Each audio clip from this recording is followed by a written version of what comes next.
William Walker Atkinson's The New Psychology, Its Message, Principles, and Practice. Chapter 12 was Imagination. This is Chapter 13, Memory.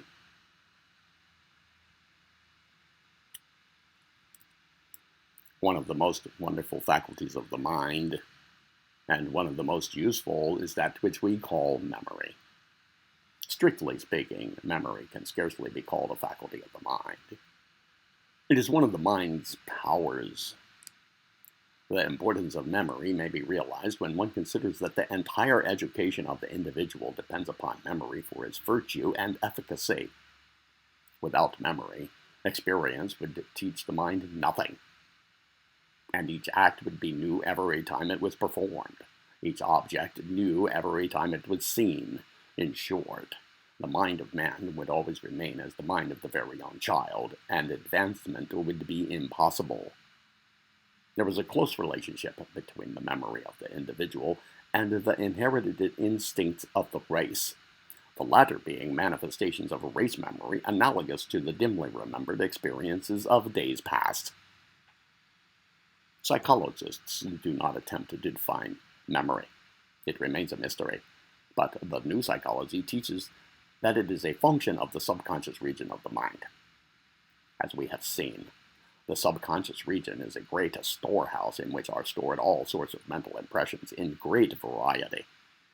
These impressions may be represented to the field of consciousness upon occasions. There is very little difference between the presentation to the field of consciousness of the worked-up material of the subconscious thought, inherited instinct, acquired habit impulses, etc., on the one hand, and recorded memory impressions on the other. These manifestations bear a striking resemblance to each other, and are readily recognized as belonging to the same family. The work of the subconscious region, so far as the activities of memory are concerned, seems to consist in the presentation of plastic mind stuff to receive thereon the impressions of the senses, the imagination, and of ideas evolved by thought. We may best understand the workings of this region of the mind if we will but indulge in the fanciful idea of tiny mental workers in charge of the memory records. Of course, there are no such entities, but the memory works as if there were, and we may understand its workings by indulging in this fanciful style of presentation of the facts. In the first place, let us imagine these tiny workers as having on hand an unfailing supply of tiny plastic records upon which to receive the impressions passed on by the report of our senses, our imagination, and our ideas. Each sensation, thought, or idea makes an impression on one of these records, varying in depth and clearness according to the degree of attention bestowed upon it. If the sensation, thought, or idea is repeated, the same record receives it, and the impression is deepened. The impression may be also deepened by having the workers bring the record into the field of consciousness, and then allowing the imagination to make repeated impressions upon it. But this last practice sometimes works, in an unexpected manner, for the imagination may indulge itself in enlarging and extending the original impression and changing its character. And if this be done several times, the record will be changed, and it will be almost impossible to distinguish the original impression from those added by the imagination. Common experience will show us the truth of this last statement, for who does not know of cases where people have added to a true tale repeatedly told until at last it becomes entirely different from the original facts? And yet the teller of the tale imagines that he is telling the exact truth. But these little workers have many other tasks besides that of taking the impressions. They realize that they are continually being called upon to furnish the ego with these records in order that it may avail itself to its stored away facts. In order to do this, they must have a perfect system of storing and indexing the records, with countless cross-indexes, cross-references, etc. They must arrange each recorded thought, sensation, or idea so that it may be associated with others of its kind, so that when a record is examined, it may bring with it its associations in time, space, and kind, that the ego may be able to think continuously, intelligently, and orderly. What would be the use of remembering a single fact or idea if the associated ideas or facts were not to be had? Intelligent thought would be impossible under such circumstances. So important is this law of association in memory that the entire value of the memory depends upon it. Teachers of memory culture lay great stress upon this fact. They teach their students that in cases where they are unable to recall a desired fact or idea, the next best thing is to think of some associated fact, scene, or idea, and lo, once having laid hold of a link in the chain, it is merely a matter of time before the missing record is found. It is like a great system of cross-indexing. If you cannot remember a thing, find something associated with it, and then run down the index, and you will find what you want. But, you may say, how do you account for the apparent difference in the relative powers of memory displayed by different individuals? Very easily. The relative powers of the memory in different individuals depend largely upon two factors. One, the quality and degree of attention, and two, upon the training by intelligent practice of the subconscious faculties having to do with memory, the tiny workers, in fact.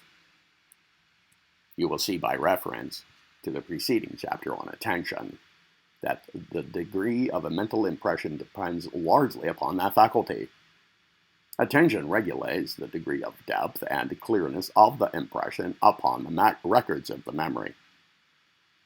The persons who manifest a knowledge of any particular line undoubtedly have given much attention to the matters connected with that line, devoting interest and concentration to the task.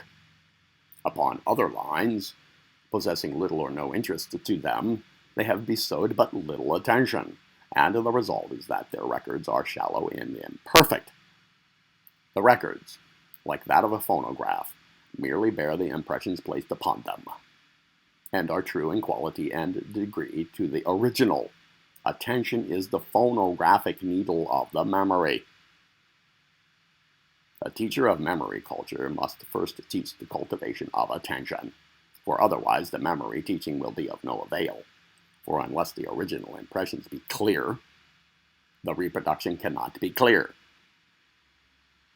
But, even among persons of equal powers of attention, there will be manifested different degrees of power of recollection, or memory, even where the same degree of interest is had. This is due to the degree of efficiency of the faculties of the memory, which we are fancifully considering under the guise of the tiny workers of the subconscious region. No matter how anxious and willing to serve these little workers may be, no matter how efficient they may be naturally, still, they need to be drilled. Like any other army, they must be drilled and to put through their motions in order to acquire a high degree of proficiency. And they must be kept in practice in order to retain their efficiency. Just imagine that you had under your supervision a corps of millions of tiny filing clerks, porters, registers, and whatnot, who had the charge and care of millions of valuable records, their duties requiring a high degree of proficiency and efficiency. Would you expect the best results from them without drill, practice, and exercise in their duties? Do you not know that every army, office, force, or other body of individuals gets rusty from lack of practice? Constant practice and the demand of the best work bring a corps of workers up to a fine edge of proficiency and efficiency, and creates interest in the work before them. And it is so with the little workers of the mind. And it is a well-established fact of the new psychology that intelligent training and exercise will develop a high degree of efficiency and service in this corps of workers of the subconscious region of the mind. There have been many systems of memory culture devised by many teachers, for some of which high prices have been charged. but the majority of these systems are artificial in their nature and depend upon complicated systems of association for their results. Many have merit, but the only natural system is that favored by the new psychology, which is based upon the actual working principles of the subconscious mentality itself. In this system, there is instruction given, first, in the receiving of impressions by means of attention and interest, along scientific lines, and by methods which experience has taught to be practicable and efficacious. And second, by an intelligent application of the principles of natural association and recording of impressions. There is no special secret or mystery about this system. It is not a patent system owned by anyone. It is merely a systematic, scientific arrangements of the ascertained psychological principles of memory, coupled with advice, instruction, and training along the lines of tried methods. The cultivation of the memory is really a cultivation of the entire mind. For a moment's thought will show you that the whole process of intelligent thought depends upon memory as a foundation. Without memory, the possessor of even the finest brain would be little more than an imbecile. Moreover, the cultivation of the memory naturally sharpens the powers of perception and increases the use of the will. In fact, in any system of natural memory training, the entire mental faculties receive practice and development. It would be impossible to train the memory naturally without bringing into play the perceptive faculties and the sense of orderly mentation.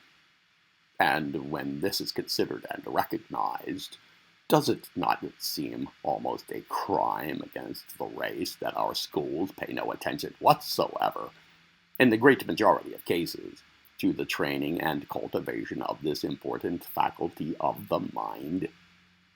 Ordinary intelligence would dictate that the child should be trained in rational memory exercises even from the first grade. This is one of the results that the new psychology hopes to achieve. The second book of the New Psychology series will be devoted to memory development. Those specially interested in this subject are referred to the said work for detailed instructions. Chapter 14 will be Desire.